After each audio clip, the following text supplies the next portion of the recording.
ಅವ್ರಿಗೆ ಮನೆ ಕಟ್ಟಲು ಅಕ್ವೈರ್ ಮಾಡ್ಕೊಳ್ತದೆ. ಈ ಅಲಾಲ್ ಚಂದ್ರ ನೋಡಿ, ಇದು ಅಲಾಲ್ ಚಂದ್ರಗೆ ಹೋಗುತ್ತೆ ಇದು. ಓಕೆ, ಮೋಸ್ಟ್ ಆಫ್ ದೆಮ್ ಅಲಾಲ್ ಚಂದ್ರಲ್ಲಿ ಇದ್ದಂತ ರೈತರು ಶೆಡ್ಯೂಲ್ ಕ್ಯಾಸ್ಟ್ ಶೆಡ್ಯೂಲ್ ಟ್ರೈಬ್ ಸಂಬಂಧಪಟ್ಟಂತವ್ರು. ಈ ನನ್ನ ಎದುರುಗಡೆನೆ ಜಾಗ ಇದೆ, ಯಲಹಂಕ ಕಾನ್ಸ್ಟಿಟ್ಯೂನ್ಸಿ, ವಿಶ್ವನಾಥನ ಕಾನ್ಸ್ಟಿಟ್ಯೂನ್ಸಿ. ವಿಶ್ವನಾಥನ್ಗೆ ಮತ್ತೆ ಧರ್ಮಸ್ಥಳಕ್ಕೆ ಏನ್ ಸಂಬಂಧ ಅಂದ್ರಲ್ಲ, 1996ರಲ್ಲಿ ಈ ಜಾಗವನ್ನ 106 ಎಕರೆ ಮುಂದೆ ಇದೆಲ್ಲ ಜಾಗವನ್ನ ಕಾರ್ನರ್ ಪ್ಲಾಟು ಈಗೆಲ್ಲ ಬ್ಲೂ ಕಲರ್ ಶೀಟ್ ಹೊಡೆದಿದ್ದಾರೆ. ಭಾಗ್ಯಮನೆ ಟೆಕ್ ಪಾರ್ಕ್ಗೆ ಮಾರಾಟ ಮಾಡಿದ್ದಾರೆ ಅಂತ ಒಂದು ಸುದ್ದಿ. ಈ 106 ಎಕರೆ ಜಮೀನ ರೈತರ ಜಮೀನನ್ನ, ಕೃಷಿ ಮಾಡ್ತಾ ಇದ್ದ ಜಮೀನನ್ನ ಅಕ್ವೈರ್ ಮಾಡ್ಕೊಂಡಿದೆ ಕರ್ನಾಟಕ ಹೌಸಿಂಗ್ ಬೋರ್ಡು.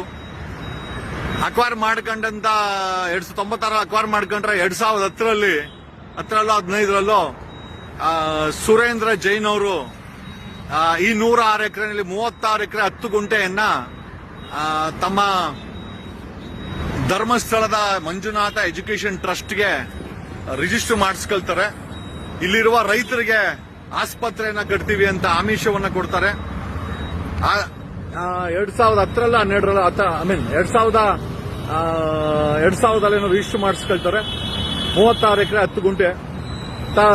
ತದನಂತರ 2010ರಲ್ಲಿ ಯಡಿಯೂರಪ್ಪ ಗವರ್ಮೆಂಟ್ ಅಲ್ಲಿ ವಿಶ್ವನಾಥ್ MLA ಆಗಿರ್ತಾರೆ. ವಿಶ್ವನಾಥ್ ಅವರನ್ನ ಹಿಡ್ಕೊಂಡು ಯಡಿಯೂರಪ್ಪನ ಕೈಯಲ್ಲಿ ಸುಮಾರು 36 10 ಗುಂಟೆ ಸರ್ಕಾರಿ ಜಾಗ ನೋಟಿಫಿಕೇಶನ್ ಆಗಿರುತ್ತೆ. 4161 6 ಎಲ್ಲ ಆಗಿರುತ್ತೆ. ಅಂತ ನೋಟಿಫಿಕೇಶನ್ ಜಾಗನ ಯಡಿಯೂರಪ್ಪ ಅಂದಿನ ಕಂದಾಯ ಸಚಿವ ಜನಾರ್ದನ್ ರೆಡ್ಡಿ ತಮ್ಮ ಕರುಣಾಕರ್ ರೆಡ್ಡಿ ಡಿನೋಟಿಫೈ ಮಾಡಿಕೊಡ್ತಾರೆ. ರೈತರು ಕೃಷಿ ಮಾಡ್ತಾ ಇದ್ದಂತ ಜಮೀನು ಬಿಸಿನೆಸ್ ಮೆನ್ಗಳ ಪಾಲಾಗುತ್ತೆ. ರೈತರು SC ST most of them are schedule caste schedule tribe ರೈತರು. ಅಂಡ್ 2010ರಲ್ಲಿ ಈ ನೋಟಿಫಿಕೇಶನ್ ಡಿನೋಟಿಫೈ ಮಾಡಿಕೊಡದೆ ಯಡಿಯೂರಪ್ಪನವರು.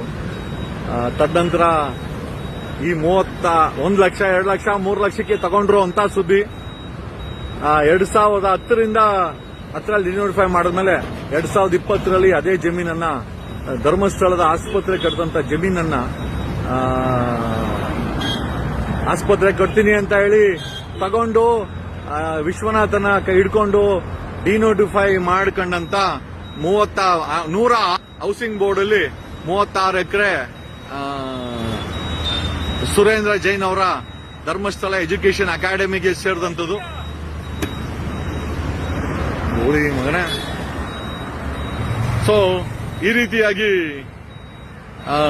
ರೈತರ ಜಮೀನು